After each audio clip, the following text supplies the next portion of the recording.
Hey, hello, Chem 11 Enriched. Yeah, you're right. I didn't put my face in the bottom right-hand corner this morning. You know, it's too early in the morning. We are here at 7.3. We are at dissociation equations and finishing off our solution chapter. And I say finishing off because you'll see, it's a fairly short chapter. Hey. 7.3. Now that I got thinking, I kind of remember doing some of this way back in chapter 3. In chapter 3, and if you scroll back to chapter 3 in your workbook, chapter 3 we had talked about the mole. It was the introduction of the mole. And towards the end of the chapter, 3.6 was molarity, molar concentration. And at that time, I actually did a little bit of 7.3. Wow, good thing I looked back. So I think in your workbook, you have already done, let's have a peek. Looks like on that day, what day was that? Way back in December. Looks like we talked about molarity and diluting. And we use the diluting equation. Concentration final is equal to concentration initial times initial volume divided by the final volume. So diluting and thinking about your final volume, and of course the concentration goes down because we've added water. In other words, we've diluted the solution. And I'm also looking back at what we might have done back in December. We talked about dissociation equations. Now at that time, we really didn't understand about the ion and the dipole interactions, the intermolecular interactions, but now we do. And now this diagram makes a whole lot more sense to us. And of course, we are looking at ionic compounds like calcium chloride and calcium chloride dissociating into the calcium ion with a 2+ charge, and proportionally 2 of the chloride ions, each with a -1 charge. So that, again, let's go back to the diagram. Right. Our sodium ion has a +1 charge, and so take a look at those interactions with the water molecule. It is the slightly negative oxygen end that is facing the sodium ion, and then vice versa, the chloride ion is -1 in charge, so it's the slightly positive hydrogen portion of the water molecule that is facing it. Okay. So we wrote dissociation equations, thinking about how these ionic compounds would break apart into individual ions and proportionally their concentrations, the concentrations of those ions in solution. And I think that's okay. We may have taken it a little bit further and thought about those concentrations if we were to add water and dilute. Okay, so we dilute it first and then break apart and think about those concentrations in the combined volume, or in other words, the diluted concentration. Okay, and that's where we had stopped.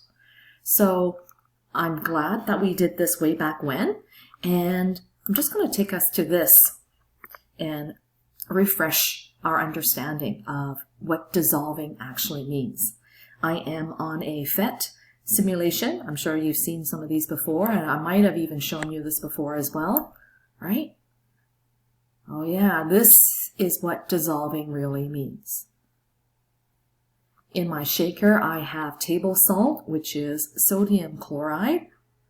They are representing our sodium ions in the red little spheres, and the chloride ions are being represented in the green ones that are bouncing around. And so sodium chloride had been a crystal in our salt shaker in solid form, but dissolving means that there they are, they've broken apart in aqueous solution into their individual ions. Okay. And of course, the sodium ion and the chloride ions are in a 1-to-1 proportion. What else did I want to show with this?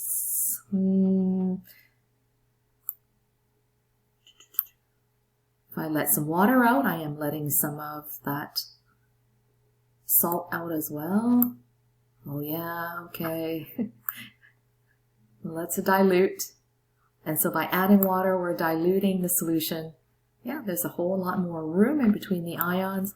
No, let me play around some more. And if you remember this, we eventually come to, come on. We want to come to saturation. There, I know I've come to saturation. The solution is holding as much ions as possible. So even though sodium chloride is a soluble salt, remember our last lesson on solubility, sodium anything is soluble, but there comes to be a point where saturation occurs. And we see that clump of solid sitting in our solution. All right? Okay, so let me just reset this. They have some slightly soluble salts as examples. Strontium phosphate. Strontium phosphate, okay? If we were to check our solubility table, let's see. Oh, well, I see some strontium ions, and I see some phosphate ions, but man, is that clumping happening at the bottom, or is it just my eyesight? Well, let me just shake a little bit more in. Oh, yeah. No, that's definitely clumping along the bottom there. So that is a solid forming at the bottom. I checked my solubility table. Strontium phosphate has low solubility. So again, low solubility does not mean that it doesn't dissolve. There is a tiny little bit dissolving. However, very quickly, saturation occurs. So this is low solubility. If we were to do the math, it would have solubility of less than 0.1 mole per liter of our solution. Okay. Are there other choices? I don't know, just for fun. We'll shake another one. Copper 1 iodide. Okay. Okay. I don't know why I chose copper 1 iodide.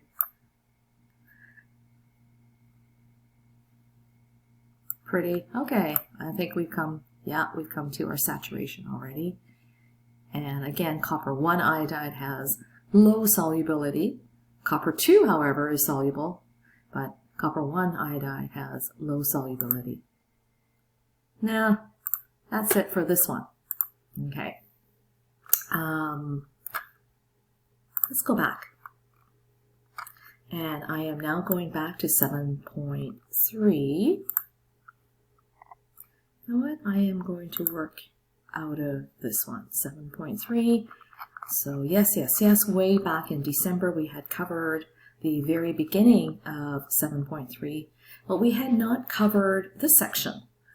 Now this section is on page 434, and we had stopped short of the section called electrical conductivity of solutions.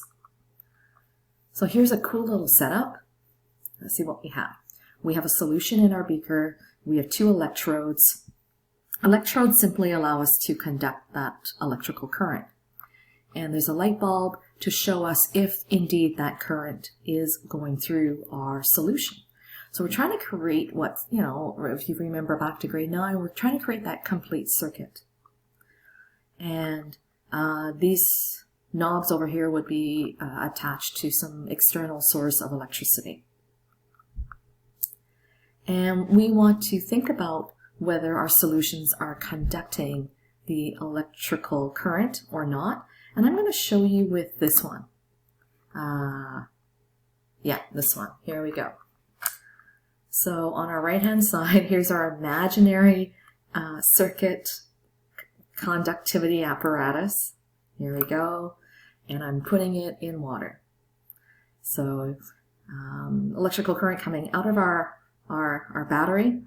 And if we had a complete circuit, our light bulb would light up. So here I have my apparatus in water, and contrary to what a lot of people believe, water, pure distilled water, does not conduct electricity. However, if I put some salt in. Oh, this is salt, like NaCl, salt. Take a look at my light bulb. There we go. Come on, make that light bulb go, Miss Wu. Whoops, I ran out of salt or something. There you go. So this is trying to show us, yes, indeed, that electrical current is traveling through that solution. Our circuit is being made complete. And without that salt, that wasn't happening. So what's going on? If you remember back to the salt, I think I can go to the micro view. Salt breaks apart into ions. Oh, I wish I could have the conductivity apparatus at the same time. And with those ions in solution, it helps us to complete that circuit. So for conductivity to occur in a solution, we need ions. And in fact, the more ions, the better. Let me try this one more time. With just a little bit of salt, take a look at the light bulb. It's lighting, but it's fairly dim. A little bit more salt, greater concentration of ions, the greater the conductivity. So we, first of all, need a soluble salt that's producing ions, and then the higher the concentration of ions, the greater the solubility. Okay. I could have added water, I suppose. If I add water, whoops, oops. I drowned it. There we go. Here, let's undrown the bed. There we go. Could have added water, and by adding water, I diluted the concentration of ions, and therefore it went a little dimmer. I don't know. Why wouldn't they have a conductivity apparatus? Whoa, whoa. Okay, no, that's not good. Let's try this again with sugar. Now in your head, tell me, is my sugar water going to conduct electricity or not? So let's put our conductivity apparatus in. Again, pure water does not conduct. Sugar. Sugar. Come on, sugar. All right. Sugar is quite soluble, actually. Well, I think I've dumped everything out. And although I have a good solution of sugar in here, I am not seeing conductivity. And the reason for that is because sugar does not form ions in solution.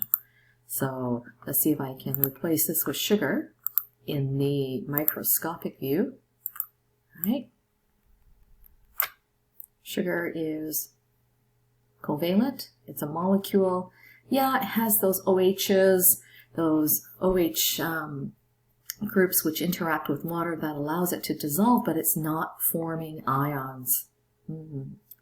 So it is not going to be conducting in this demonstration.